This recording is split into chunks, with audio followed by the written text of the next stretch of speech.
on this episode of the People of Pearland podcast. I think the biggest thing I've ever done was playing after the World Series. That's the awesome. Dodgers. That was packed. I was crazy. by myself in a little corner. None of my it was during the week, and I'm playing in front of probably 2,000 people. I'm like, God. Stay tuned for more. Welcome, everybody, to the next episode, our second episode of the People of Pearland podcast in the restored train depot next to Pearland City Hall. pretty cool in here. Thank you. Cool. Yes. It's still a little dusty. A little dusty. We need to switch that makes her up a Jasmine little bit. uncomfortable. Yeah. She's here taking pictures. The She smell. feels like we're bad hosts. Yeah, the smell is nostalgic. It smells like mothballs. It to be does. honest. It does. That's what it smells like. It does. It smells like mothballs. You know, this place has a vibe for sure. This room I like, the podcast room, because it's very like, oh, this was definitely done in the 80s. Mm-hmm. You know what I mean? Like, and we didn't really change anything. We redid the floors, but like the wainscoting, as far as I know, is from the 80s. What about the lights? I know they didn't have those in the 80s. No, that's new. So we did actually the ceiling. That's right, we did the ceiling. So the ceiling was this popcorn that I've never seen before. right. It had metallic flake in it, so it like sparkled. Okay. And I wanted to keep it, and they were like, "No, you can't. It We probably- have to yeah. flatten it out." Yeah. So they did do lights, and they did the sheetrock work. But other than that, we were like, let's keep this as close to what it was. I mean, the wet bar in the corner, like obviously it's a city property. We can't have alcohol or anything like that. But we were like, leave that fixture and we'll figure out something to do with it. Do you know what that was originally made for? The wet Yeah, bar? it was the Chamber Was of Commerce. It was. I'm assuming that was a real bar. Like Okay. I assume this was a reception area, but I don't know for sure. I mean, it was the '80s. Things were different, so I don't know. Yeah. We just jumped right into it. We didn't introduce our I guest know you got to do the for intro. this Yeah. episode. James Polanco. Am I saying that right? Polanco. Polanco. That's Polanco. right. Okay. Polanco. Blanco. Like the Blanco. Yeah. From the river. Astros, but it's Polanco with a P. Polanco. Got you. Yes, okay. sir. James Polanco from our code enforcement Yes, sir. division of the fire department. So he's out there making sure restaurant owners are keeping stuff in shape. So I do more nuisance. I'm no longer in the health side. Okay. So I moved over in January back to full time for code. Okay. So I do more city ordinances. No more health into restaurants. So like But I learned a noise lot for complaints 2 or years. high grass or More high grass, more of junk vehicles out in the street. Yeah. Noise really goes to PD. A lot of vehicles that are left in the street go to PD, but I usually work them to help out PD. Gotcha. I feel like they have better things to do than, hey, can you move your car? Right. You Yeah. know, so I'll tag it, and I'm working a case right now. It's been there for over a month. And Oh, so when wow. it stays a little longer than that, then I'm like, okay, send PD, and Right. they're able to tow because they have places to take vehicles. We don't. So, okay, so a vehicle hasn't moved, right? Somebody calls or submits a complaint through Connect to Pearland or something like that. Yes. And at what point is it a nuisance? Like, at what does that process look like? So we go out there, look at the vehicle. So you can really tell if a vehicle's been sitting there for longer than 72 hours. So our ordinance reads a vehicle needs to move every 72 hours, which is every 3 days. Yeah. And so you can tell, like, right now there's dust all over the window. There's leaves all over the windshield. And I'm like, okay, this car's been sitting there. There's grass underneath, yeah, or there's right. leaves that you can tell. So that's the way I base it on. You know, we used to be able to put like a penny on there to see if the when we come back in 3 days, if the pennies moved or not. Interesting. But we're no longer able to do that. Huh. Why is that? I don't know. I don't have an answer for that. I just told that we couldn't. it's I guess wasting it's touching taxpayer dollars. private property. We have to know. pinch Right. pennies. Yeah. But no, so I basic on that. And so if and I work with them, I'll go out there the first day. If I'll leave a red tag on the vehicle with our notice. So you just put it on like the driver's side door and like, hey. I'll put it on the windshield, like where, Okay. where the ticket is. Yeah. I mean, the ticket, the registration tag. tag. I'll Registration put it there. Or on the window, because you don't want to put it like on their rear view mirror or Right. their Oh, mirror. Yeah. You know, because then they're going to be like, oh, well, I couldn't see. I got in a wreck because he left Yeah. the tag there. Right. So I learned that from working with PD a lot on where to put them. Gotcha. Interesting. You know, so I do that.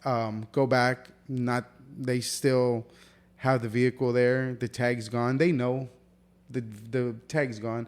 I'll do another one for another 72 hours. Right. Come back in 72 hours. It's still there. I'll do a letter. Mm-hmm. So City of Pearland, we like to work with the people. Sure. You Yeah. know, because that's how they're upset. That's their property. That's my car. I can leave it there. You're in a public right of way. We go out there for grass. They're like, this is my property. Why are you telling me that we need to cut it? And I'm like, city ordinance again. Right. It's not Right. it's not us. We're just, you know, relaying the message. And it's we're not just that- enforcing them. We're not like asking people to cut their grass because it's an eyesore. Like, it attracts wildlife and causes other problems. I mean, there are reasons Yes. behind these ordinances and things Yes. like that, right? And to tell you, and it's funny, is that people are like, oh, don't y'all have anything better else to do? Little do they know, our cases, around 90% of our cases come from the public. Yeah. They'd be surprised. They were like, It's you think everybody. it's not your neighbor? Oh, it's your neighbor. Right. Like, Interesting. we know. Yeah. And they're like, who would tell on me? I want to know. Right. Then we're like, okay, you have to do an open records request. Interesting. And Yeah. upsets them even more. Right. So we're the bad guys. You know, we're going to, Yeah. like, that's like me going to Joe's house. Like, Joe, you need to cut your grass. You need to move your vehicle. Right. You know, or like an old vehicle that they have there. Yeah. Like, that's It's probably sitting- like, say, sent down from your dad or. So if it's in their driveway, is that like? It does depends. So Yeah. an inoperable vehicle, which is a junk, we don't call them junk vehicles. We call them inoperable vehicles. Okay. Our city, Can't there has drive, to be yeah. 2 types of violations to be considered an inoperable vehicle. Mm-hmm. So if it's wrecked and dismantled with an expired tag, that's 2 violations. We Okay. consider that an inoperable. And that's not, that's through the state of Texas as well. I see. Gotcha. I see. And Yeah, that then makes sense. if they have like one violation, like if they have an expired tag, but it's not wrecked or dismantled and it turns on, they're fine Right. so they they can can leave, leave it it there, there.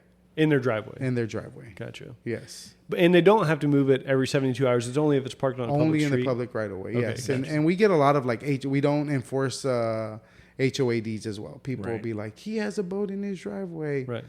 That's the There's HOA. nothing- That's yeah, right. that's Right, HOAD, yeah. you know, so we don't Yeah. mess with any of that. Interesting. Do you ever get anybody, you're like, hey, the car hadn't moved in 72 hours, and they're like, no, I totally moved it. Like, Oh, do yeah. they, really? Yeah. And is it They'll- like they they'll moved it be- like 2 you- inches or something? And that's or- all they have to do.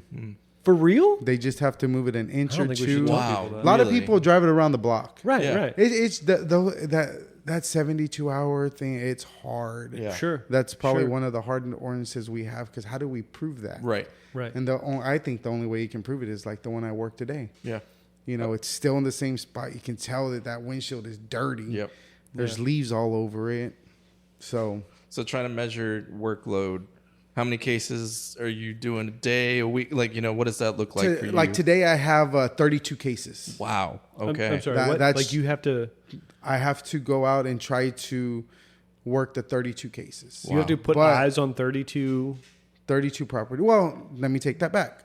So one address could have 3 violations. Gotcha. It could be The grass. The it next could be address gotcha. could have 1. The next one could have 2. Gotcha. It depends. So maybe Right. out of the 30, it's 32 cases. And I would say out of those 32 cases, maybe like around 20 something houses. Interesting. There we That's go. still And it's a getting lot. off and knocking on doors and talking to people and Right. things like that. And It's so an you- interesting job. It, Yeah. it really is. It's interesting. A lot of people don't know what code enforcement No, is. yeah. And it's just like basically the bad guys. you So, know? so I'd imagine like when you're at the beginning of the conversation, you're the bad guy. They're irritated. How is it at the end? Are they still like the mood hasn't changed, or It does. A lot of the times they're like, you know, I know I gave you a hard time, but yeah, thank you for helping me and Yeah. getting this property clean, Right. because you don't do that. It just sits there. right? You And know? and like I mean, you know, you're a super nice guy. Like I can only imagine like your temperament and how you approach like the weather that you bring.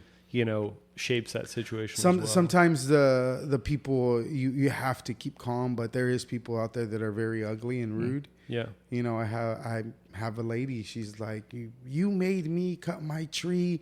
You made me do this, and I'm like, I'm sorry, ma'am. I said I didn't make you do anything. She Right. goes, you're the city. And I said, I am the city. I said, but I'm not the whole city. I said, we have departments. And Right. she was upset. I had a neck and I had a tumor in my brain. I had surgery. You made me cut. So I expect them to get it done. Things like that. And it's just like, it wasn't me. Like I had no clue what she was even talking about, you know? Yeah. So, and then you have those same people that call in all the time. Yeah. I had for a while a lady that she called at first because of a high grass complaint. Which I reported, opened a ticket on it. And then she called back a while later, and then she started calling me like on a weekly basis, but, because she just wanted somebody to talk to. That happens. Yeah.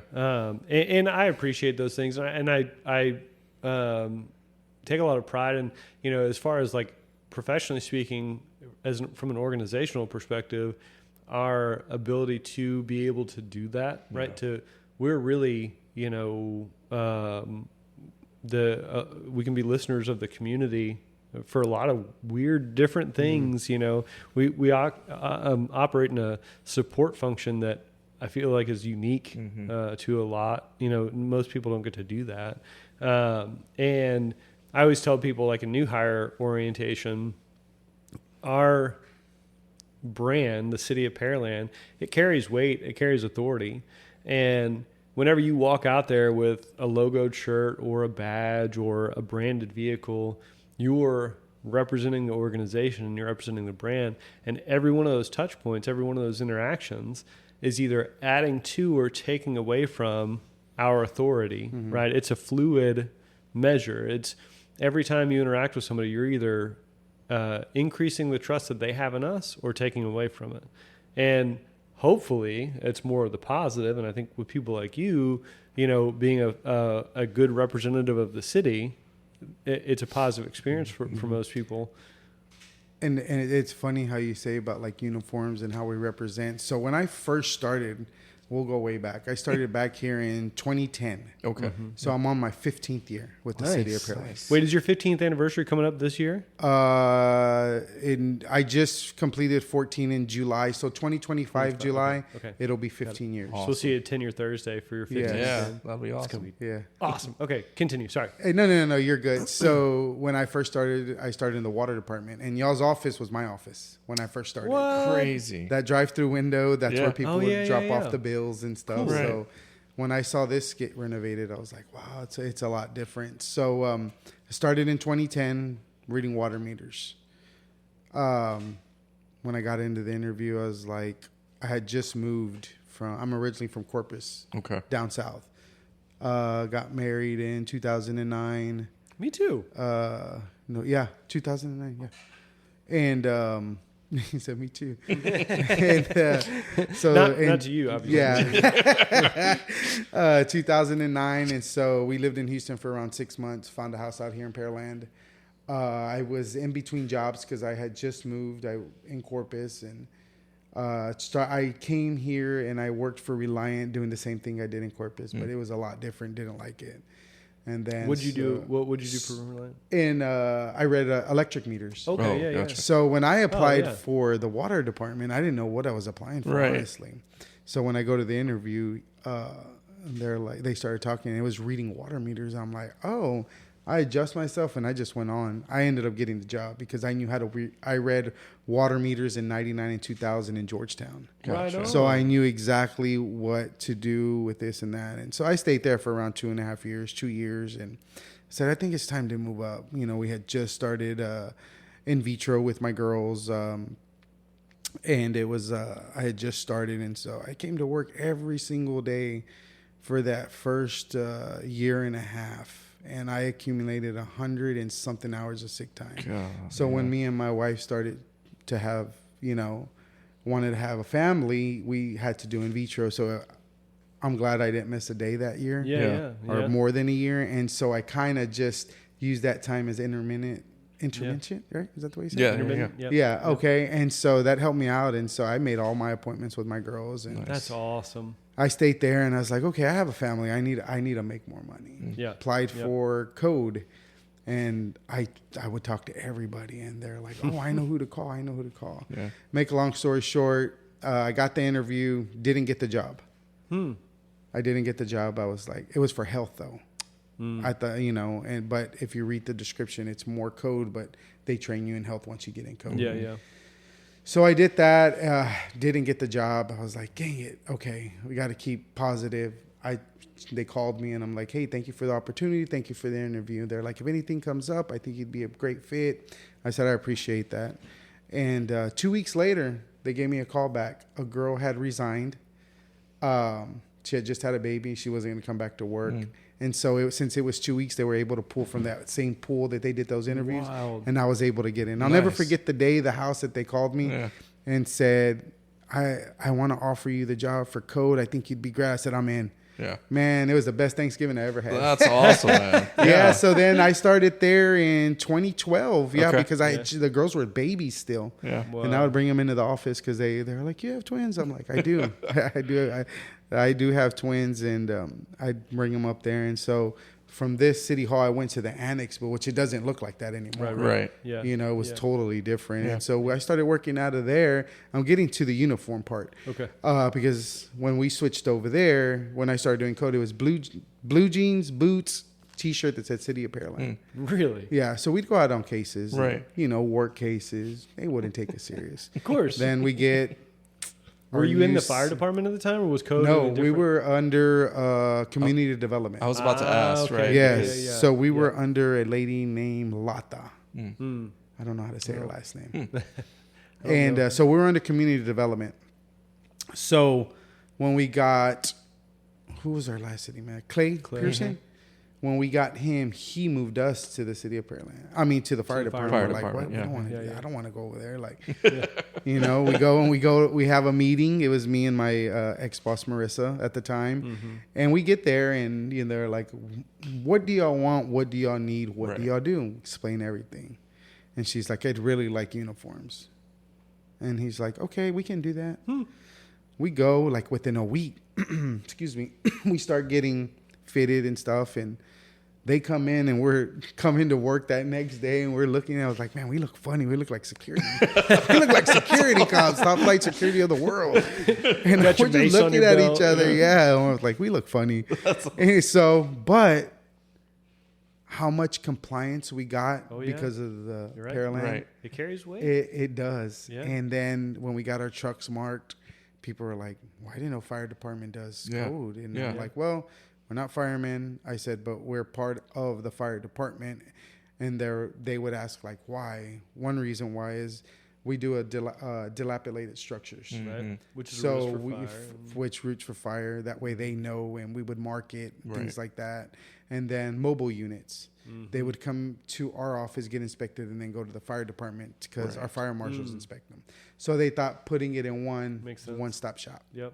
And it makes it a lot better. Communication's a lot better because fire marshals are right next to us now, not going over there or having them call, where are they, things like that. But that's where the story with the uniform comes in on how much, when people see that, how much more compliance we get. Then with vehicles. Oh yeah, I'm sure. Yeah, with the logos on with the the side. logo, the fire department logo, things like that. It's pretty interesting. Is it not normal for most cities to have code underneath that? Or it really kind of runs the gamut. Yeah, it's wild to me to go to other cities and look at how they do permitting and how they do code and how they emergency management. Like I've seen all sorts of different structures. And so I don't know what normal, is. Because there was somebody I was talking to recently, and I mentioned, I can't remember what the division or department was now. And they're like, that's weird. And I'm like, you're weird. I know Lamarck is under the fire department. Sugarland, Stafford, they're under community development. Development. Those are the two, I think, most common places. Yes. Same thing with fire marshal's office. I mean, that's kind of a separate. I mean, that belongs more squarely under fire. But I think code, makes sense. It's either going to be community development a lot of the times, or fire department. Like Friendswood is under community development. Yeah. So you touched on it a little bit. The divisions that y'all kind of have. You got health. You got nuisance. Is that what else y'all working with there? So we have 3 health inspectors Got it. Yeah. that do, and they're split up in 3. How could I say it? Parts of the city. Yes, 3 parts of the city. Yeah. So each Areas. each one has their area. Gotcha. There's somebody that does from 288 to 521. 21. Yep. And then from 35 all the way to 288 is another area. What? That's Wow. huge. Yeah, that was my area actually. Wow. Goodness. But it sounds like a lot, but each, I think, person had around close to, I think there's like 700 and something restaurants. So it's split pretty. It's evenly for each. And then from 35 to... I would start at Busy Bee, and Yeah. then anything on Main Street. It's weird the way they had it split. Let me take all that back. My area was from 288 all the way to Busy Bee, and then I'd stop at Busy Bee and continue at like Killen's, Dairy Queen, up to Old Alvin, and then the other person has all the Main Street, and then from I think it was like that Burger King on Old Alvin, they'd go all the way to Friendswood. Gotcha. Yeah. Okay. But it equaled out. But I think somebody might have had like maybe around, now that it's growing, some people would have like 10 more. Right. The older area is pretty much set on restaurants. Yeah. It's the new side, like 288. That's where it's it's growing Still out there. evolving. For sure. Yeah, the most we get is on Pearland Parkway because that's probably the newest development on businesses. Right. And there's still a lot. I mean, there's a lot of room there. And, Yeah. There are some good places. When I first moved to Pearland, that there was all cows right there on Pearland Parkway. I've seen it grow because when we first moved here, there was only 90,000 people, and I think they said there's like 130 now. Yeah. Yeah, 100. Yeah. Our signs from the last census say 127,000. Yes. I was still in high school whenever they just opened Pearland Parkway. Yep. And my neighbor, he was the same grade as me. He would pick me up and we'd ride to school together. And one day he woke up super late. And he was like, you know what? We're going to hit the Beltway and just ride the new Pearland Parkway. And he was zooming. Of course, cops were posted up. Of course. And we got a ticket pulled into Lowe's because that was the only thing that was right there. There was nothing. There was no HEB shoulder or wasn't there. nothing over there. It was crazy. They, for a long time, it didn't go through to anything.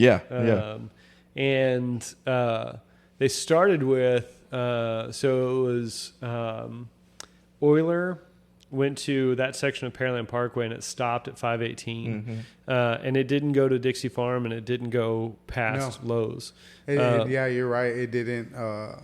There wasn't a road from Euler Drive to Dixie Farm. Right. Yeah. And they started clearing that. So I would have been a senior in high school. It was 2001, 2002. So when they started clearing that road, and then it took, I don't know how long it took them to punch out the rest of it. But that was all woods back in the day. I've seen neighborhoods weren't there either. When I first moved here, I didn't realize that. I thought that Pearland only went up to the railroad track.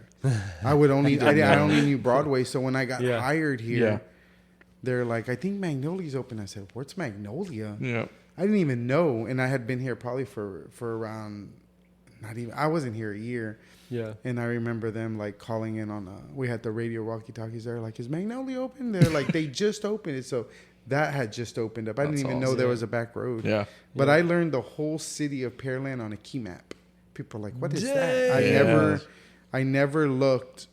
Well, I don't even know if because Google Maps wasn't. I mean, I did everything, and I still wish I had that. Yeah, I wish I would have kept cool. it because that's the way I learned the city, and it was brand new when I got. And I tore through that thing, and I'm just like like Shadow Creek. I was out at Shadow Creek probably around 7-8 months ago, and I hadn't been out there, and I was working with my coworker Genesis at the time, and I went through there, and I was like going through there, and she goes, how'd you know how to get out of here? I said, I learned all of Shadow Creek through a key map. That's awesome. Yeah. So I still remembered it. I was surprised I didn't get lost, but because I don't ever go out there. Right. Sure. I was just helping her on the case or something. But yeah. I remember finding my way out. My best friend's dad, he was a salesman all over the state, but he always had a key map in his truck. Yeah. And I mean, getting around Houston, especially like all of Houston, he had, I don't know, half a dozen different maps for city of Houston for all the different areas. Yeah, dude. But he could navigate just about anywhere. I feel like that's a lost art. Yeah, you know? for sure. So the way I learned is my old boss at the time that was training me at the beginning. He goes, learn the neighborhoods like Cabot Cove. Remember the streets are in Cabot Cove. Cypress Village 1 and 2. Remember this? So I would have like, oh, that's Cypress Village 2. Right. Oh, that's, Cabot Cove. Or, because every street in Pearland is really, it's a neighborhood. And, it's way different from where I grew up. There were just streets. There wasn't little Pockets. Now there is, like little pockets of neighborhoods, like each one, Yeah. And I didn't know what an HOA was when I'm like, why are they giving me a letter to cut my grass? I didn't know anything about any of that. I'm the one that enforces that. Yeah. That's my job. Yes, it's different. Yeah. That's and wild. it's great. You've seen a lot of growth here. I mean, A lot. I've seen a Over lot. time. I've seen roads come in. yeah. I've seen Bailey get redone Yep. from, what is it? Bailey goes from Oiler Drive. No. Yeah. 35. Yep. Well, no, it goes. Actually, it's it turns into Oiler, but Yes. All the way to 288 now. Yep. Then McHard. it goes past 288 slightly. I think. I forget how I get on to Bailey from there. It turns into Pomona or That's right. whatever Pomona, Yep. yeah. out there. That's fun. But yeah. Every now and then there'll be something. I'll have to go find an old photo or an old for a slideshow or whatever, and I'll find like the photos of the ribbon cuttings of Bailey or the ribbon cuttings for Pearland Parkway, and it's just crazy to see like Mayor Tom Reed out there and Trent from back in the day, and it's neat Trent's to see been here that, for a while. I For a remember. minute. I Yeah. think he's 17 years. That in? sounds right. 18, Yeah. something like Yeah. that. He's been here for a hot minute. Yeah. Okay. So when you got here, you'd been here and you had girls. You have twin girls, right? Yes. Wild. Love of my life. How old are they now? They are 11. They will Okay. be 12 August 24th. They will be 12. Okay. They're going into Leos. Yeah. They're going into the seventh grade. Seventh They're grade. young seventh graders. So they'll Yeah. start seventh grade at 11. Yeah. And then I'm like, okay, y'all going to start high school at 13 years old. Yeah. Right. So and they going to East or West? They're going to South. Oh Yes. Yeah. man, Yeah. that's a shame. They're going to South. We and, went to- West. East. Oh, East. so y'all are East. you're from Pearland. Yeah, both of yeah, you. yeah. I know. Okay, I didn't know that.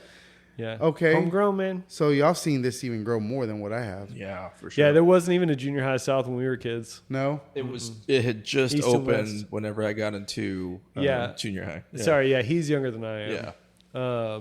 But when we had East and West, and West was cool. It was all clean, a little bit newer. Of course, it was old high school, but like East was, we thought we were scrappy, like all the kids. So I grew up in the ETJ over off Okay. of Dixie Farm, and we were all zoned to East. And so, man, we were like, always outside on our bikes, BB guns, shirtless, fishing. Yeah, like that's the way we grew were up. backwoods for back in the day. And so we fit in. I had a mullet, no joke. No, I No, barely I've seen have the hair. pictures. And I was going through that was my Seattle grunge phase. Oh, So yeah. like lots of flannels that were way too big and the no fear chain wallet, and I was in a band Yep. called Anubis, no big Wow. deal. Played football though still. I mean, Yeah. you got to do the hometown Yeah. stuff. So the girls, they're so I'm a huge sports person. The way I said, I played What kind of sports? I played baseball from 5 all the way to 19, Dang. and I had a full ride scholarship to University of Texas in Brownsville at the time, JUCO college. Grew up with my grandma, my mom, and my sister, grandpa, till 88 when he passed away. And so I was very attached to my grandma. She passed away right before my birthday and graduated in May. My mom, I didn't want to leave my mom. I said, I'm just going to stay home. But I didn't have that parent to push me. If I know now what I knew back then, I probably would. I wish I would have gone to college. It would have been free education, Well, but low income. you don't know house. what you don't know. Yeah. You know what I mean? So I played, went to state with the high school that I played baseball for in 94, 95. Graduated in 96. Then baseball, it just it didn't really fall off. I love the sport. Then I started traveling all over the U.S. playing slow pitch softball. Wow. Neat. Cool. Yeah, from 19 all the way to 32, I played. Wow. Golly. Yeah, we went to a lot of places. Me and my That's good awesome. buddy Chris. That's awesome. Yeah. And I met my wife. She was ex-wife now, but met her around that age, 32. And my buddy Chris was already his little boy was 4, so he was already getting into the baseball thing and things like that. So he's been that guy that he went from doing softball select to doing the baseball, and that's what he did with his son. And his son is now either going to be 22 or 23 in August, and he's just entered the transfer portal from Texas State. So he's just signed with U of H a couple of weeks ago. Right so, on. So your girls softball players? No. So I started off softball, big into softball, and I was like, they're going to be softball. We put them in that first year, and they loved it. One of them is just God-gifted talent. She has very good hand-eye coordination and has done great. The other one, she has to work very hard at it. And I told her, you're gonna find what you're gonna do. And got separated. Softball kind of fell through. Yeah. Mom was like, okay, well, I can't afford this. We're gonna start doing the Y. So she started. They started doing basketball. One of them loved it. She fell in love with it. She was 7 years old, dribbling like I don't even know. And I'm like taking her to the Y and stuff, and she got picked up right before COVID hit. She got picked up by a 10-year-old team, and they were like, we wanted her. I said, I don't think that the Y will let you jump up. They were like, how old is she? I said, she's only 7. And they're like, who showed her how to dribble like that? Wow, that's awesome. I said, and you ask her, and she's naturally. good. She likes to perfect her things. Yeah. So she started looking at Steph Curry videos. Like right now, she's into Caitlin Clark. Interesting. And that's all she watches. Caitlin Clark. Dad, I want this, and I want Caitlin Clark, and she's gonna come out with shoes. She's a shoe. She loves shoes. Like, Dad, I need these shoes. She knows everything about shoes. And so right now they're at South. So they started doing basketball. Then COVID hit. They didn't have it for a couple of years. And so then she started playing with the boys. She didn't like playing with them. They're like, the coach doesn't play me, and he didn't. I said, it's okay. We'll figure it out. So then let's try volleyball. They tried volleyball. And one of my girls, she's like, Dad, I'm not good. I'm saying, no, you are good. And the other one, she's just a tad better. And so she's just very athletic. Yeah. If people see her and they're like, oh yeah, she's an athlete. Right. Yeah. So then I would tell my other daughter, Joel, I'm like, you're gonna find what you're gonna do. And so I think let me see, in the 5th grade she started drawing, and her picture got picked to go to. It didn't make it to NRG for the rodeo. It just made it here at the Pearland ISD. Yeah. So I was like, there it is. That's what you call. But she kept playing sports, and she got a lot better in volleyball. Awesome. So then 6th grade came around. She started messing with the camera. Her picture made, I don't know what it made right here at Turner. I guess Pearland has some type of FFA stuff. And so it made it to that. Didn't win, but it made it. Right. I was like, okay, maybe she's going to be a drawer. Maybe she's a photographer. And, a little creative side. As she was doing that, she was getting better in volleyball. Yeah.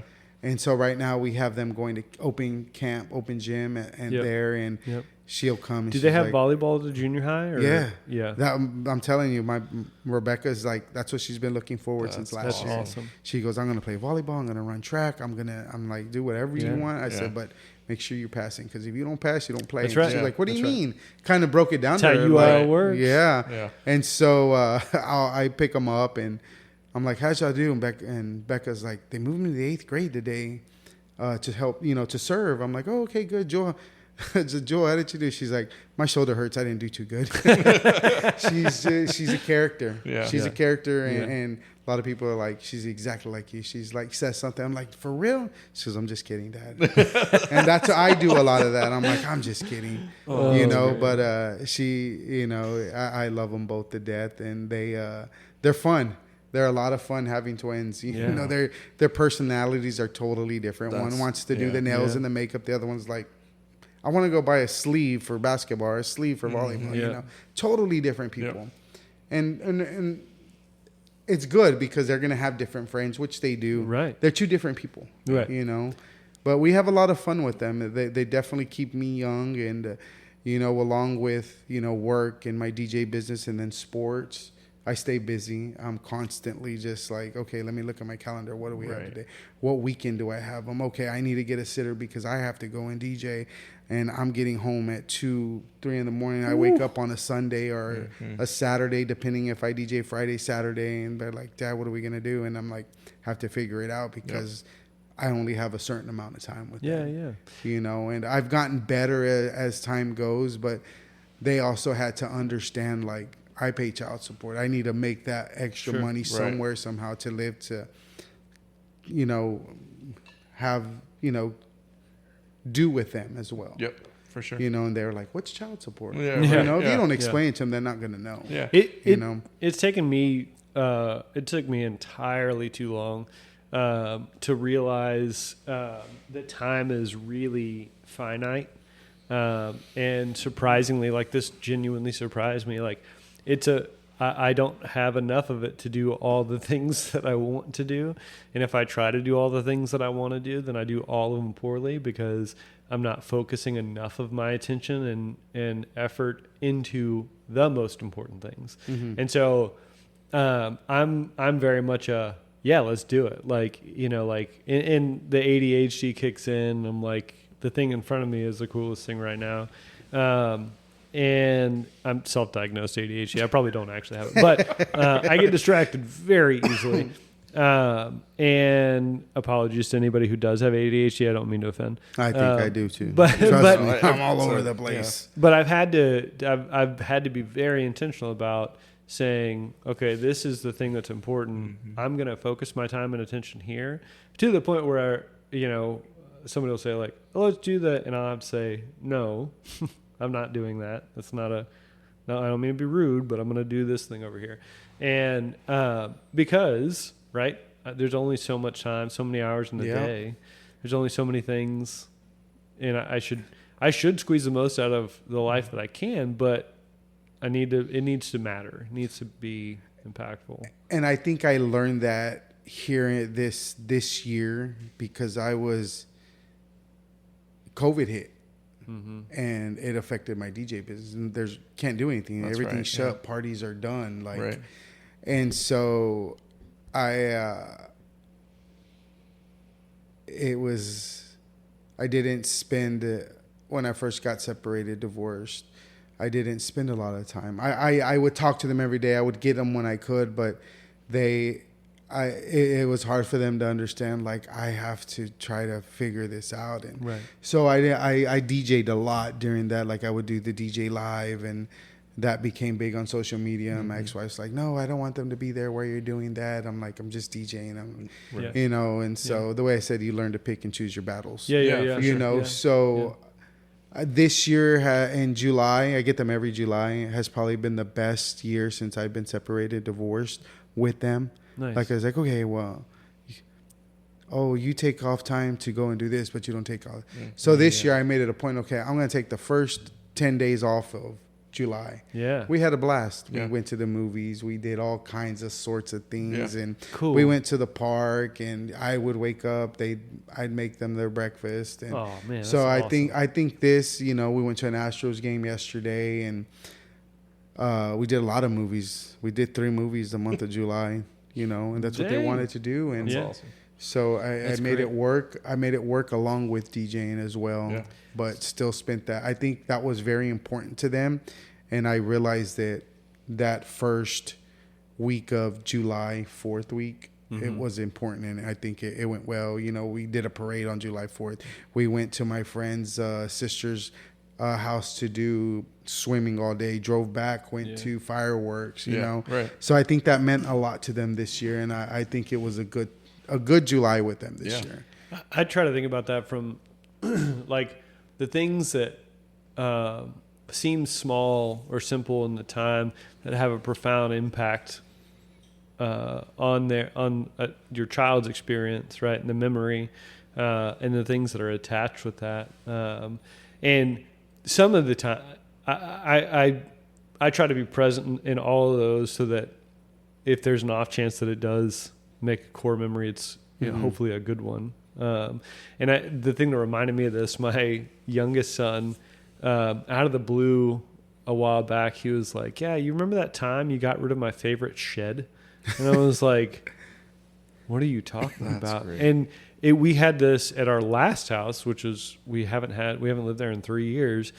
There was a shed that sat in the courtyard, and it was just like plopped in the middle of the courtyard, and it never made sense, and it was always in the way, and it wasn't like super stable or anything. So I just got rid of it.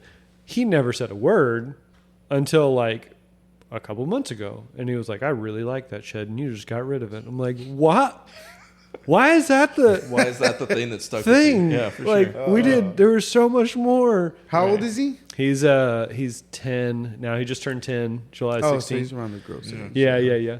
So I have a 10 and a 13-year-old, and similar sort of deal. So we tried a bunch of different sports, right? My 13-year-old started 7th grade last year, and we had tried a handful of sports, and I'll just be honest, and I'm sorry, boys, but my kids are athletically average. You know, they're not going to get scholarships to schools, I don't think. They try, and I appreciate I think with my Juliana, she tries Yeah. and she gives it, and that's all I want. Yeah. And Benjamin, it's, my older son, he takes after me, and so he's not, athletically astute, naturally speaking, but he makes up for it in effort. My younger son, Henry, takes after my wife, who is athletically talented. And so, like, the boy can throw a natural spiral, and everything looks so easy for him. But Benjamin wanted to play football, which junior high is tackle football. And we had never really talked about that being an option, but it's like, well, I mean, they're relatively safe with it. They're, there's not hitting that hard yet. We'll see how it goes. What school are they at, West or East? Friendswood. We they're live in Friendswood. Okay. Yeah. Okay. So growing up, I had a Friendswood mailing address, but I went to Pearland. I was zoned for Pearland schools. So I'm like, it's like that now. I live in Friendswood and I work in Pearland. But so he's at Friendswood Junior High, and surprisingly, he loved every minute. He was a center last year, and he got folded a whole bunch of times. And he knows how to work the plays, and that's the thing. He can hold them off long enough for a play to get through. But a lot of those defensive linemen from some of the other schools were hitting really, really hard. Some of those kids are huge nowadays. Yeah, man, it's and crazy. even some of the little ones. I mean, are just I've known mean. you for almost 5 years now, and just Yeah. he's been Yeah. stretched to what he's at now. Yeah, man. so 13 years old. He's 5'9.5". We went to the doctor yesterday. 5'9.5" and 166 Like, pounds. come on, huge. man. Chief At Johnson's 13. little boy's huge too for Yeah. 12. Yeah. He's like 5'8". Yeah, and also 100 and really something. spectacular Yeah. football player. Football player, yeah. So my son, he's been doing MAC camp all summer, strength and Yes. conditioning camp all summer to get ready for football season because he's committed to it. Henry, my younger son, we tried. He was in a soccer league. Actually, he was in a soccer league with Nick Palomo's daughter, Officer remember that. Palomo's The cop. daughter, for a period of time, and he liked it. But I mean, it was like 4 days a week in the rain, Yep. 2 games on Saturday. Like, it was for realsies, and he was just not passionate enough to keep up with it. We ended up probably 2 years ago now, 2.5 maybe, trying out MMA, and he's been doing that. And that's the thing that he has enjoyed. He's starting to slow down a little bit now. He's been doing it for a while. And he's an orange purple belt, so he's, halfway up the sort of belt chain. But he's still continuing, with learning new techniques and picking up different elements and things like that. That's so awesome. So, there probably aren't a lot of college scholarships for that. Wrestling? Potentially. Yeah. Because that's what a lot of those kids do. They'll jump Yep. into wrestling in Right. high school. And That's my hope. And actually, my oldest nephew, that's exactly what he did. He went from gi jiu-jitsu to wrestling in high school. And I mean, he's all of 100 pounds, my nephew is, and shockingly strong. Yeah. I mean, terrifyingly strong. And so he's kind of coaching my younger son. And so I'm hoping that some of that kind of rubs off, but good skills, and lots of teamwork there. The thing that continually surprises me, and this is, again, I'm not a fast learner, is that my kids they're so unique. I mean, they're so, like, as much as they come from me and my wife, they're still very much their own, got their own interests and their own beings, and their own, things like that. And I'm always fascinated, especially with twins, how different they are. How different they can be. They're very different. Yeah. They also, I had them in everything when we were married. Yeah. We did karate, we did soccer. Karate, I wanted them, my ex-wife, when they started doing karate again, well, actually last year, she's like, we're going to put you back in karate. They're like, I don't want to do karate. I don't want to do karate. Because they got it. We put them in tournaments, self-defense classes, all that stuff. And I was like, I think y'all would do great. And The tournaments can be tough. Yeah, tournaments were fun. We did a couple of them. Yeah. But karate's just very simple. Like, the point system, they were. You get the think point, they were, it stops. Yes. Yeah. Oh. And the first time Rebecca did it, she was 6. And they put her against a 9-year-old. The way I said, she's just very good hand-eye coordination. And so they see that and they're like, oh, and she lost. Yeah. And she was sad. Joel won, but she fought her age division. Yeah. And so, and we kept her spirits up. And then we get into the tournament again. It's the same kid. Mm. Oh. And she's like, I'm getting her this time, Dad. And she ended up winning. Good for her. Yeah. She was a year older, so the other girl was a year older, but it was fun. I love sports, and so I just feel like if I was still married, we'd still be doing a lot more. Yeah. Yeah, a lot more, because she wants to do flag football, and she's like, I want to be the quarterback, and she throws the ball in there. I'm like, how do you even throw a football like that? I can't even throw a football. Well, I can't even throw because I'm just injuries have just caught up to me as I got older. I got to throw everything underhand. Because anything that I pick up, I can't sleep on this arm because it hurts bad. Dang. There's probably have something torn in there. Sure. Yeah, and yet absolutely. you rolled out for kickball. I know, yeah. I know. I'm thinking about a kickball. My leg, I have a torn quad and everything since 2004. I will say, after that first day of kickball, I think we were all...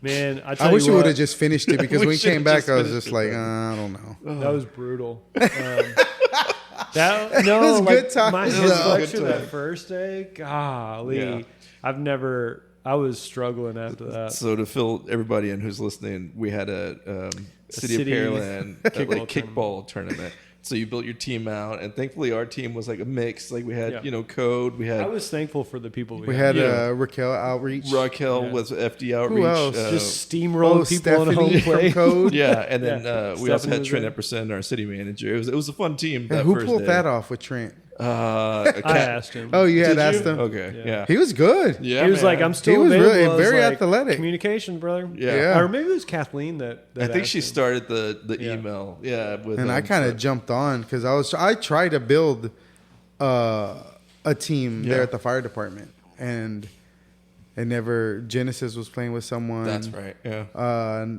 Another Darlene, she's like, I can't play that. And I was like, so I asked Chief Taylor, he's athletic, Chief Johnson, but you just never know with their days and meetings and things like that. And so I just never, Raquel was already playing with you. That's how I got on the team. I was like, well, if they need another person, I'll play. Yeah, it was funny. Said, don't let my size fool you. I was impressed that Trent was able to make the time for it, because that's a big ask. That was a big ask, but it was fun. It was.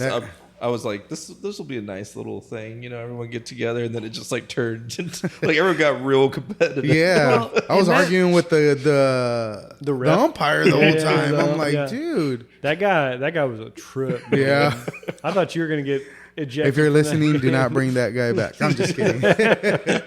I don't know, that kickball was like, I guess it was regulation size, but huge. golly, it was hard to kick. It was huge. Like hard to kick well. Yeah, I thought I was gonna do 100 times better than that. Yeah. I was Next like, time, I'm taking a page from the Public Works and I'm wearing my steel toe boots. And those just guys were knocking kicking. it. I thought they were Yeah. gonna come back and win it ripping all, it. and Yeah. I felt like they didn't want. A lot of them were like, we don't want to play when Yeah. we redid it. It was fun though. It was a good good times. time, You man. That meet was different people. Met y'all out there. Yeah. and Yeah. we had our little boom box playing music. That's right. Yeah. Brittany as the DJ over there. There you go. She was. Little did we know we had a professional DJ. I I know. Yeah. So tell us about the DJ. DJ RJ. RJ. So the RJ stands for my twins, Rebecca and Juliana. Oh, Awesome. Yes, okay. a lot of people are like, "Oh, it stands for my ex-wife's name is Ruth." I'm like, it never stands for that. It was Rebecca and Juliana. At first, I wanted to be called DJ Twin Beats. Twin. Oh, That's DJ twins. cool. Yeah. Yeah. I Then like my that. friends were like, "You should be called DJ Bear. Wear a bear head." It was just kind of jiggling things around. So I started it. My aunt was a DJ back in the days Wow. down in Corpus, and so I've always loved music. Yeah. I growing up, I was the DJ at the house. I collected CDs, and so I would Nice. always. Did you make when your own we'd have- mixtapes and stuff? No, nothing like that. So what I would do is, because the way I said I grew up with my grandma, and there was like around, I think 14 kids. You know, she had 11 original kids, and then one of them passed away at a baby young, 'cause high fever. Yep. And then she adopted a few kids. So there was a lot of us, a lot of cousins.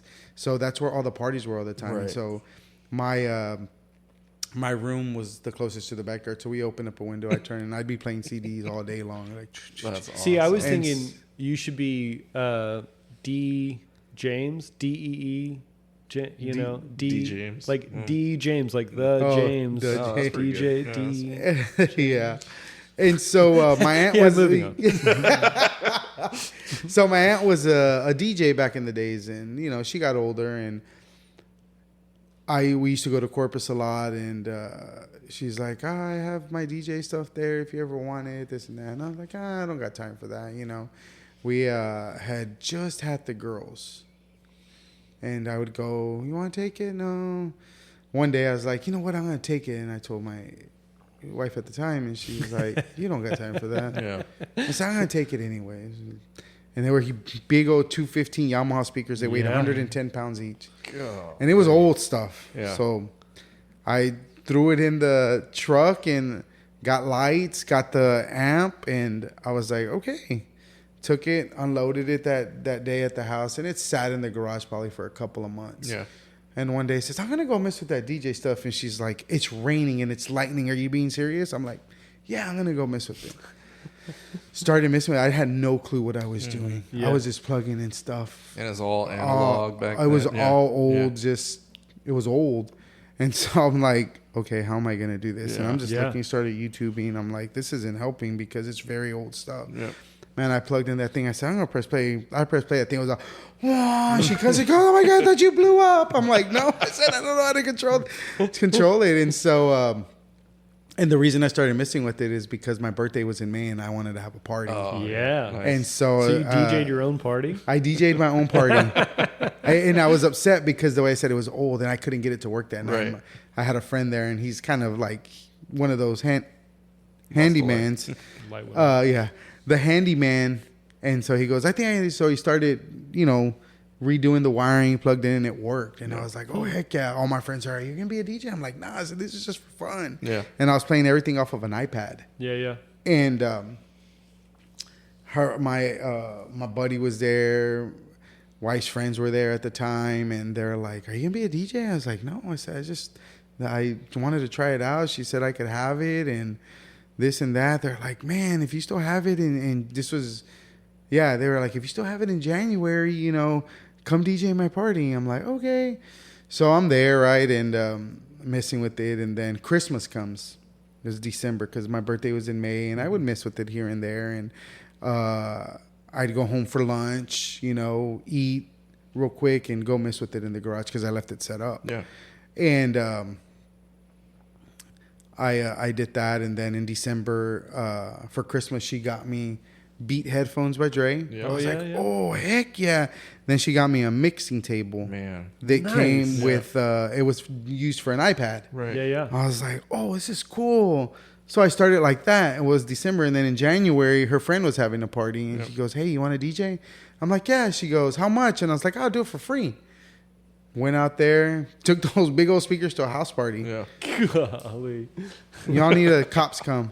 Y'all need to lower down the music. I'm like, oh, okay. Whoops. Yep. And it was just what I can get on the iPad, the music. yeah. So we had fun. They're like, man, this is cool. You should do a business. Like, nah. That was the beginning of January. End of January, my best friend down in the valley, he goes, hey, come down, come DJ my party. I'm like, what?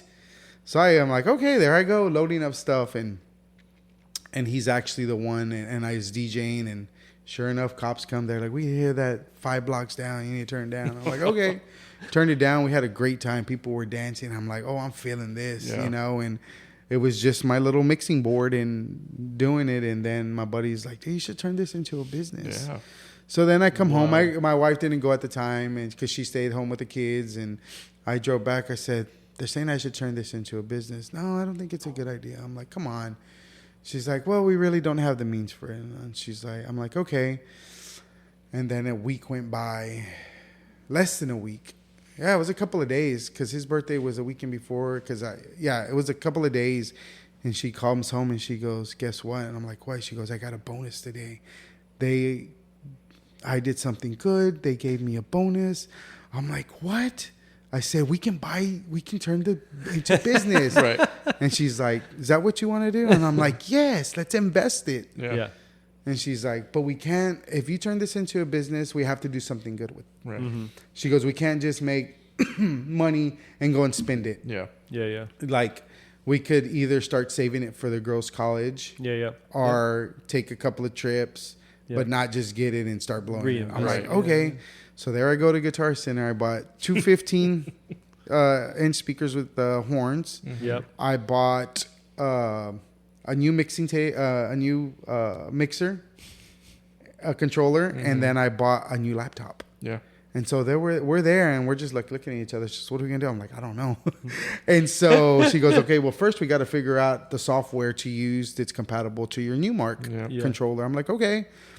We do all that, and iTunes is compatible. And by then, we had iTunes. And so we transfer all the music. I'm like, oh, my God, this is sweet. So I'm there messing with it, right? And I said, I'm going to work on this for a whole month, right? So I did that the whole month of February. Just fine-tuning it. Just all. finding it, Googling, calling my buddy down in Corpus, which he's had a business for 20-plus years, probably close to 30 years now. And I started messing with it in the garage. You know, and then I'm like, okay, I think I'm ready. And March 1st, I was like, DJ RJ Productions. This is my new business, starting off slow, social media, right? I start going around Pearland, giving out my cards, putting my cards at places. Cool. Next thing I know, I have people like, hey, I need you for a 40th birthday party. I mean... Yeah, it was 30th. I'm like, okay, that was my first paying gig. 4 hours, made 4 hours, I made $200. I charged $50 an Nice. Heck yeah. And I was like, cool. I said, I like this. Yeah. Buddy calls me from Corpus. Hey, my daughter's going to have a quinceañera. I'm like, okay. And they're like, can you DJ? And I'm like, yeah, sure, I can do it. What type of music? And he goes, do a little intro, this and that. So I recorded myself mixing music. Not the best mixing at the time. And, you know, you learn as you go. And so you get smarter as you go. Yeah, and, every it's like, experience is a learning yeah, opportunity. because I would do all kinds of carry this and carry that. I'm like, why? You know, got that quinceañera in April. And from there, it was like, did little gigs here and there. And then I'm downtown watching the Astros. That bar's right across the street. I don't know, Home Plate. Have you Home ever Plate. heard of Yeah, it? yeah. Okay. Was there and, you know, having a good time. And my buddies are there from Corpus. They're like, dude, they need a DJ in here. I'm like, nah, they don't need a DJ. Yeah, come on, go talk to them. You know, it's like feeling good. And I was like, okay. Went up to him like, is there a manager here and there? She goes, I'm the manager. I'm like, hey, are y'all looking for a DJ? She goes, we actually are. Our last DJ was way too expensive. Oh, and wow. at that time, they were like, the bartenders would have to pay half and the owner would pay half. Golly. Back then. And so I'm like, hey, I said, I mean, I'm open. I said, I'll work with y'all on budget. They're like, for real? I'm like, yeah, I just wanted to get my foot in the door. Yeah, yeah. And they're like, okay, I'll call you on Monday. We'll set up a meeting. I'm like, okay. Monday comes, nothing. I said, let me shoot her a text. It was Tuesday. I'm like, hey, I said, it's me. I met you Friday night. You know, maybe we can do, you know, it was the end of July. Season was almost over. They weren't good. The Astros at that time, you know, 2012, 2013. And no, it was 2014. Yeah. And so she's like, okay. She's like, can you meet me? I'm like, yeah. So I went and I talked, and they're like, you know, the Jay-Z and Beyonce concerts on Friday at Minute Maid, and we want to have a DJ, you know, get people in here. I'm like, okay, yeah, I'm in. My ex-wife's like, she goes, I got Jay-Z and Beyonce concerts. She goes, no. I ended up getting that gig. And I played after Jay-Z and the Beyonce concert. Had no clue what I was doing. I was just fresh into it. Right. And I was like, oh, this Jay-Z, Beyonce, let's play hip-hop music. Right. Played hip-hop music. People were having a good time. It was a blast. Played at that bar after that for 8 years before they tore it down. I did World Series in 2017, World Series in 2019. Yep. I did boxing matches. I did concerts, and me and the owner became good friends. And by that time, he's like, you made my sales go up 50%. That is awesome. He started paying me out of his own pocket after that. Wow. The bartenders no longer had to pay because I was bringing in money. Right. All my friends from Corpus would come. Yeah. And they'd be like, hey, where are you going to be at? I mean, till this day, I'm like, where are you going to be at? And I'm like, oh, I'm going to, you know, I'll be at the bar. They'd come, and I'd have probably every weekend like 30, 40 people coming in and hanging out. So it was more money. And, you know, you walk out of the stadium, people from out of town, they're like, where do we go? You hear a DJ. Let's go have fun there. Yeah. And, you know, I did that. I started doing runway shows. I started doing Revention Music Center. I don't know if it's still called that. I ended up playing at a bar down. I never got into the bar scene. Never wanted to do that. Yeah. That was the closest I got was that bar scene. Yeah. Because it was a bar and grill. Right. It wasn't a full on bar, and it's like I just don't. And I learned that early on. I was like, I'm glad I never. This was the only thing I did because you know people get drunk and they start touching your stuff or they start knocking down your stuff. So I'm like, I'm glad I never got into that. Yeah. That wasn't my thing to do. And so I had the mindset of I'm just going to do DJing. I don't want to become rich off of it. Yeah, sure. People are already spending lots of money on the event hall, the weddings and things like that. So I always kept my salary down, you know, down low. And so that home plate brought me a lot of business. And that's cool. When they said they were going to shut it down, I thought my business was going to go downhill. And I just kept on promoting myself and working hard and posting on social media and it just I met people and it's just from the beginning I was blessed and it took off. That's awesome. And the very beginning before a lot of that money went towards 529 for the girls' college. Oh, that's so cool. They could have at least 6 years of school paid off. Yeah, that's fantastic. So that I never had the mindset to try to break the bank. Never did because I feel like the way I said their brides are paying. They're like, man, you're very reasonable. You could probably charge more. You're very good. And I was like, I just don't. It's a lot of work. No need to be. It's greedy. A lot for sure. You know, because you're working all week. Because I work, so I'm working on DJ stuff after work, and I'm working on music and. I'm getting phone calls and I'm getting emails. Can you fill out the contract for the school district? Can you do this? And it's just like the girls are like, Dad, are you going to pick us up? Dad, are you going to take us to practice? Are you know, so it's a lot. Yeah. And so I find myself waking up at 2 or 3 in the morning, looking at emails, looking at messages, messaging people. And because I have to concentrate on my work when I'm here. Yeah. But that's the way I started off my DJ business. And that's awesome. And it took off and I said, I'm going to do 1 gig a month. Make that money, do whatever. And now there's times that I find myself doing around 15 to 18 gigs a month. Ooh, oh, my gosh. Yeah. Wow. It's like every other day. Yeah, it's a lot. And the way I said, I'm blessed. Like, I mean, I had people calling me yesterday after work. They're like, hey, I need a DJ. I'm like, man, I'm booked on Saturday. And they're like, what about Friday? I said, I'm booked on Friday. And they're like, okay, what if we do a morning? I mean, there's times that I'll go DJ from 11 to 4 and shoot from Rosenberg all the way to Webster to DJ from 7 to 11 wake up the next morning and go and do that, you know. But I always told myself, I said, no matter if I have a gig till 2 or 3 in the morning, I have to wake up and come to work the next day. And I do. Yeah. You know. So what's one song that like now when somebody requests you're like, I don't want to, like. I try to stay away during weddings. I try my best to stay away from the Cupid Shuffle, the wobble, the cha-cha slide. Yep. I try to do different things, like, because I know there's DJs out there that they'll post a wobble. Of course, that's going to bring a lot of people to the dance floor. Right. You know, but there'll be times where I'm like towards the end of the night where I know people are tired. Yeah. And I'll shoot it in there because I know that's going to bring them back. And then I'll mix it in with another dance music and they'll stay out there dancing a couple of songs. What's a song that always surprises you, or like a song that you wouldn't expect to be in the mix? A lot of it's hard to say. It just depends on the crowd. Yeah. You know, like an older crowd, you're gonna go with the Earth, Wind, and Fire. You're gonna go with Sticks. Sticks. You're gonna go with Play That Funky Music, White Boy. You're gonna go all those older ones. That's what gets the party started. So you really have to read the room before you have to learn to read the room. So when I started, I was very big into hip hop and rap. And then when a girl came up to me, she goes, "Hey, I'm going to have a wedding. Can you do country, Texas country?" I'm like, "Oh, yeah, I can do it." So at that time when I was married, I'm like, I know nothing about this. Her friend did, and her friend helped me do all the music. Yeah. And so that's the way I learned. And so now I've done country music. I've done hip hop weddings. I've even done a Nigerian wedding before. Yeah. Wow. Yeah. That's crazy. It's interesting.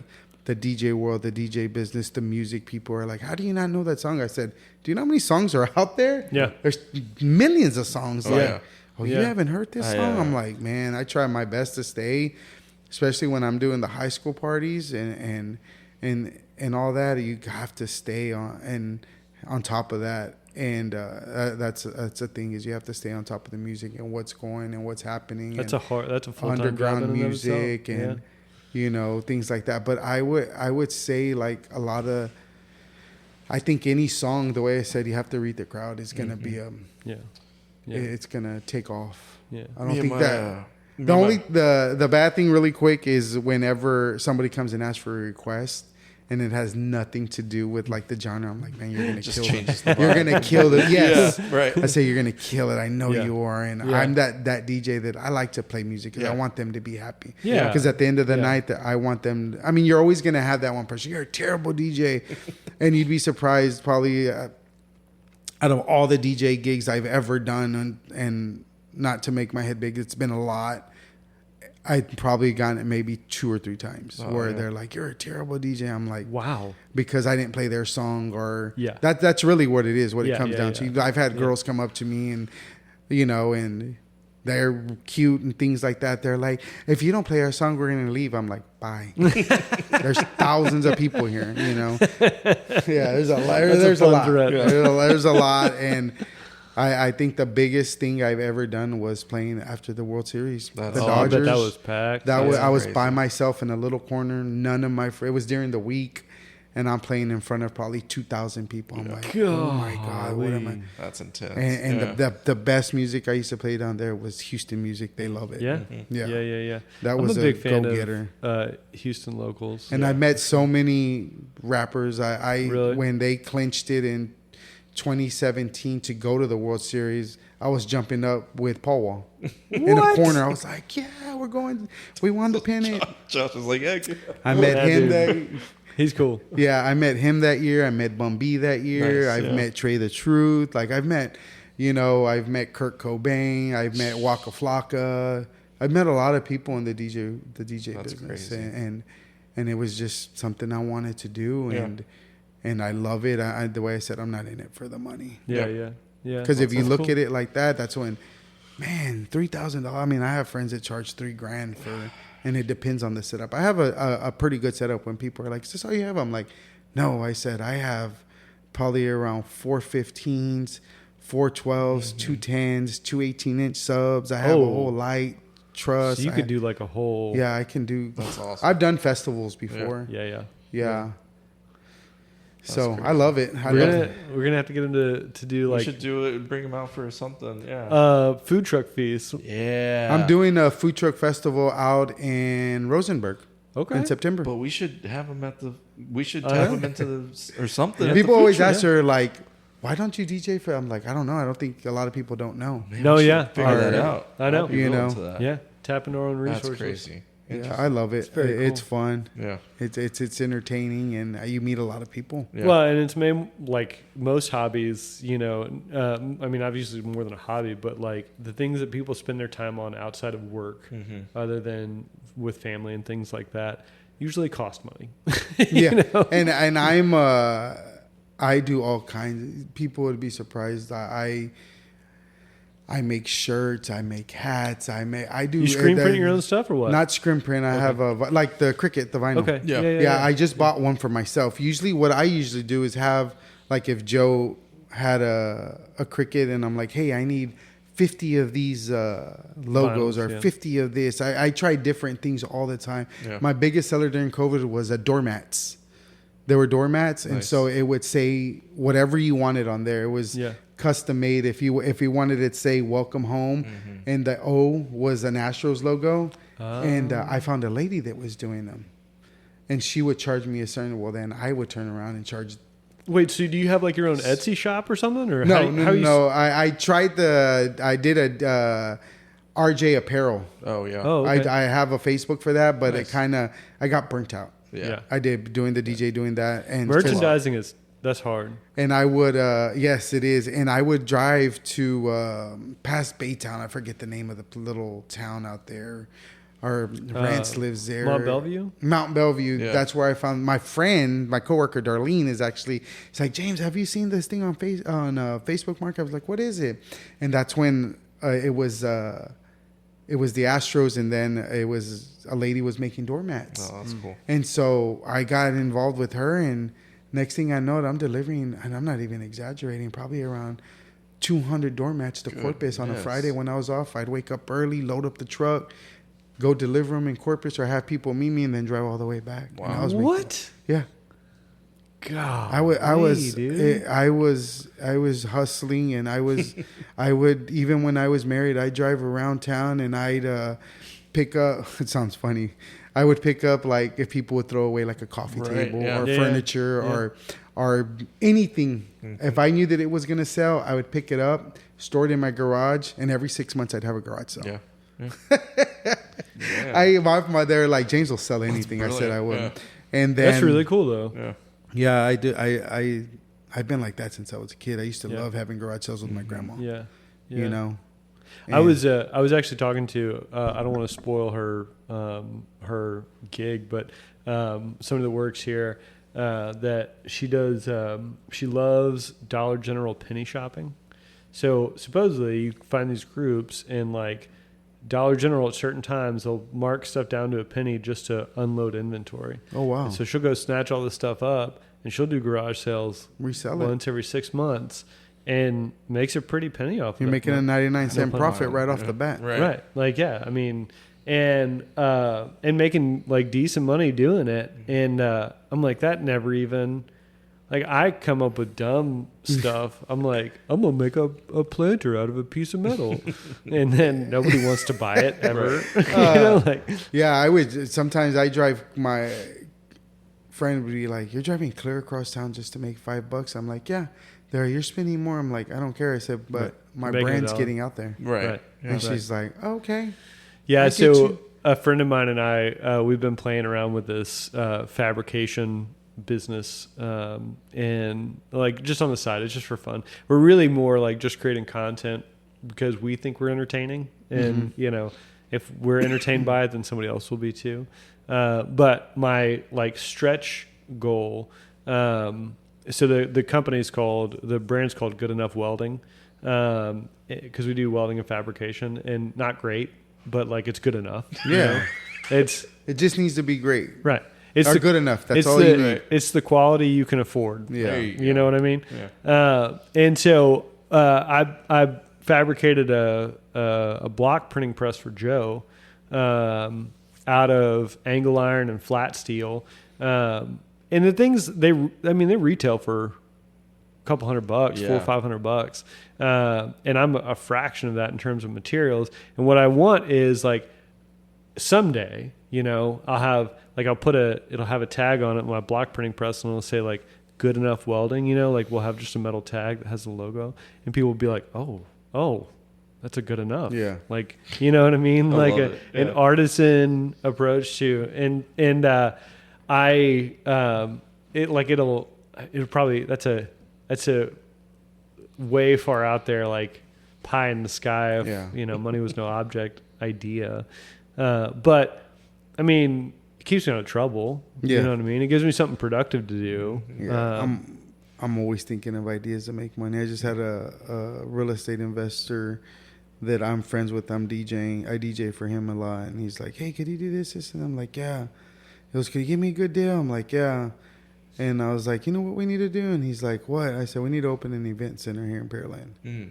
In Pearland, there's a couple but there's nothing really in Pearland. No, I mean, nothing. like I DJ for County Line right here in Friendswood. Yeah. Right up by La Casita. Yeah, I've DJ'd for her. I met her when I first started too. Wow. And she gives me a lot of work. Really sweet lady. Yeah. Her husband's Great amazing. space. Is that the one that's Great got space. like the gas station signs and Yeah, stuff yeah. on it? Yeah. It's almost a Yeah, 20 good one. people. They're. I mean, It's a cool space. she's. Yeah, it's. So I'm one of her DJs. I always Very listen cool. to her. I said, you need me? Am I your fifth DJ?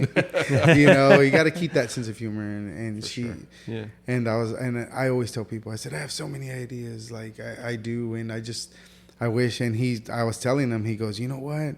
I said, all I need is an investor. I said, if I get an investor, I know. The way I said, I just have so many ideas that I want to do. And the crazy thing is, like, all it takes to make money is to have money. Yeah. You know what I mean? Like, and he told me, he's like, I got the person. He goes, let's meet. And I'm like, I said, and I thought to myself, how many people have told me that? Let's meet. And I'm like, I'm all for it. yeah. And then so can't get a hold of But him. it takes a lot, man. Like, scared money doesn't make money. Mm-hmm. Like, that's a rap line for the song. Good job, Josh. Scared Did we money have a don't make no cutoff money. time, or I don't know. No. We're This good? is, Okay. Yeah. Oh, yeah. Well, I mean, we will wrap it up because we're probably running on an hour and a half. Hour 16. All Yeah. right, look at This that. is the longest episode we've ever done. Oh, because I love you're to talk. so We keep enjoyable to breaking it, talk man. to. We keep breaking Just I've always like- wanted to do a podcast, and so I mean, it's for work, and I appreciate y'all for sure, and I love the things that communications has done, and since I've been here, and I've seen y'all grow a lot, and I've just and I tell people, I'm like, it's growing, and. And then when I would see communication, I'm like, man, they're doing things so different now. It's awesome. Yeah. The social media world, that's Yeah. the changed way a to lot. go, and that's the way I would advertise my stuff. Right. It's free social media. Now I can't even keep up with it. Yeah. I haven't posted anything for 2025. I mean 2024. I was going to say, you live Yeah. in the future. P, you'd be surprised. I probably have around 10 gigs already for 2025. Yeah.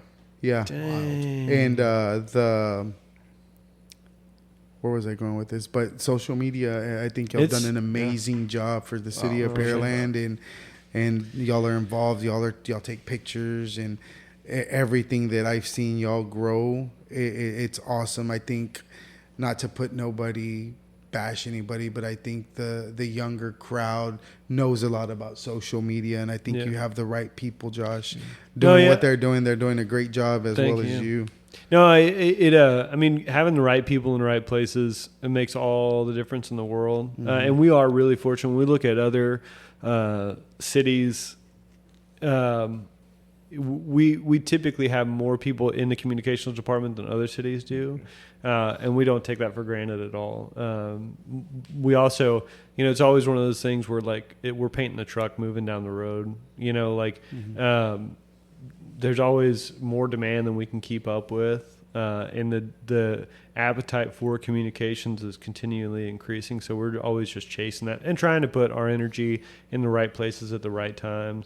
And we always like to, we try to stretch ourselves, like with manufacturing and things like that. We make our own T-shirts and we do our own notebooks. We do merchandising.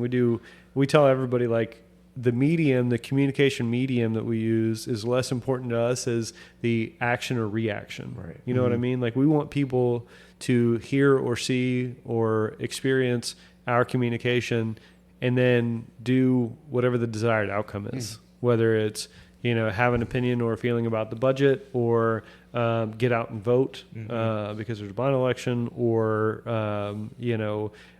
give us feedback on customer service, a number of different things, right? Yeah.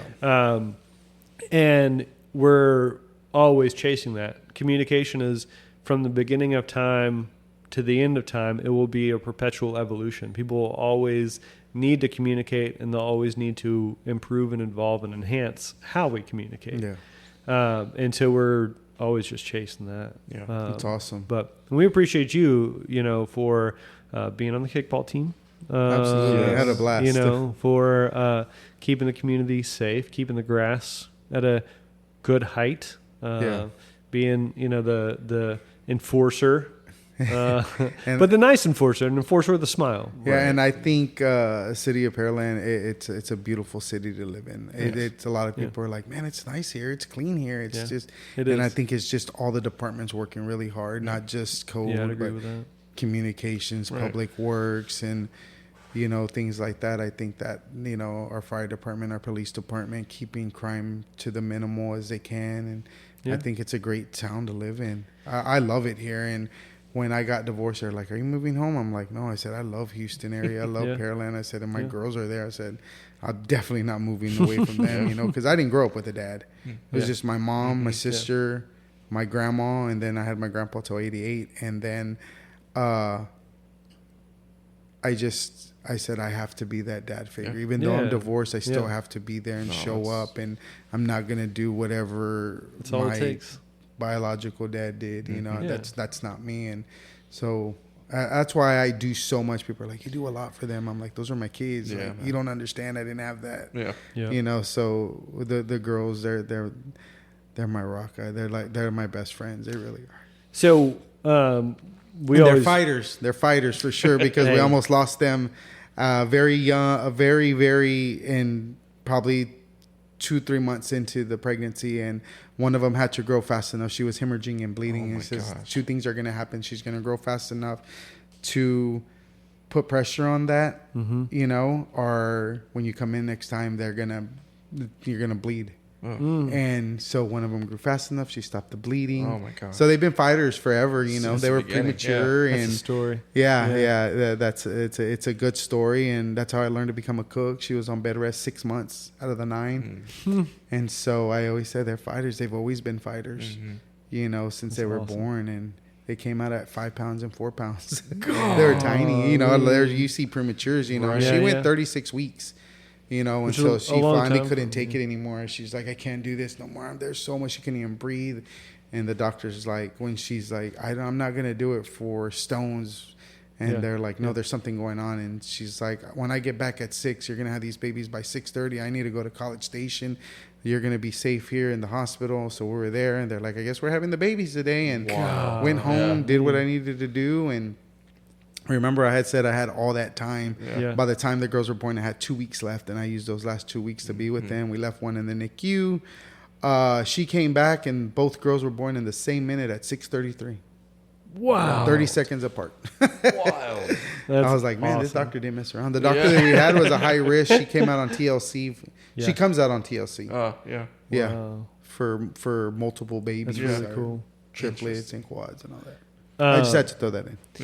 So I think I probably already know the answer to this, but we always like to wrap these episodes talking to people about their why they, you like what you do at the city because you've been here 15, almost 15 years. But what's the thing that gets you going every day? Like, what's the thing that gets you up and gets you moving? Is it your girls, or is it, that's my why. Yeah. Is my girls, because I want them to know how hard it is to work with or without a degree, and my biggest thing is to get them into college.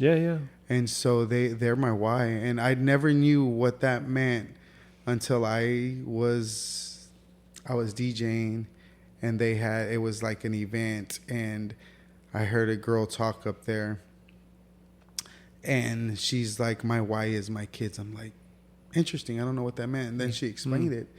And I was like, that my kids are my why. A lot of people are like, that's my why. And I think waking up every day and coming to work for them to show them no matter what I do the night before, you still have to wake up and do your responsibilities.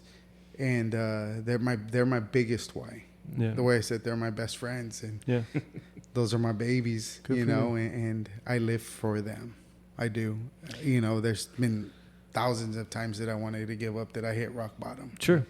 You know, because I came from nothing at all. My bed was the floor. And to give them what I didn't have was really, it's good. Yeah. So that's my biggest why. Yeah. The way I said, they weren't even supposed to be here. Yeah. No, that's huge, man. Special, man. Yeah. It's, you know, I always hope that, you know, I remember working with my dad when I was a kid. My dad and my uncle, they're landscapers. And they would always tell me, you're working with us now so you don't work with us later. Because the same thing, they wanted me to go to college. They wanted me to have a better life than they had. Exactly. And I want the same thing for my children. You always want better. Yeah. And I think that'll motivate people to get it. You know yeah, that's like my ex-wife tells my girls all the time. She's like, my mom had a cleaning business. At 5 years old, I was scrubbing toilets at the business. Yeah. I was vacuuming. Yeah. Like, y'all don't do that. Right. Yeah. You know, because we want to give y'all a better life than what we had. And they'll never know, right? Unless you have those direct conversations. They don't know the struggle that you had growing up. Yeah. You know what I mean? And that's one of the things that I struggle with my kids is like when they take something for granted, I'm like, boy, like you don't even. Go ahead. No, that's like because I say similar circumstance. You know, my mom left when I was 9, and so dad raised me. No mom around now. My kids are past the age where we had 2 parents in the household, and so I'm in like uncharted territory because I don't, you know, like now, and I have to. I mean, I think showing up is the most important thing. That makes all the difference in the world. But how do they turn out having 2 parents, well-adjusted, roof over their head, food in their bellies, warm place to sleep every night? Not that I had those things, but my experience is different from theirs, and their experience is going to be different from their kids and so forth and so on. And I tell them, like, we had it. When I say I had it, my friend, my coworker, she's like, there's no way. I was like, yeah. I said my bed was the floor. They would make blankets, and that's where I slept, and we didn't have air conditioning. And I just recently took my girls. They had been before, but they're older now. And when I took them, they're like, this is where you grew up, Dad? I'm like, this was my house. Yeah. And they're just like looking at it. They're like, for real? I'm like, yeah. Is this where I grew up? I said, and I'm glad that I'm able to paying what I pay for child support. I'm happy I'm able to put food on the table every day for them, because at the end of the day, there was times that we'd eat beans growing up for dinner. Towards the end of the month, my mom didn't work. We lived off of my grandma's Social Security, and I would eat a bowl of beans with cut up tomatoes, onions, and that was it. That was my dinner. Sometimes that was my lunch and dinner, and I'm just like, and they look at me, they're like, for real? I'm like, yeah, we had it hard.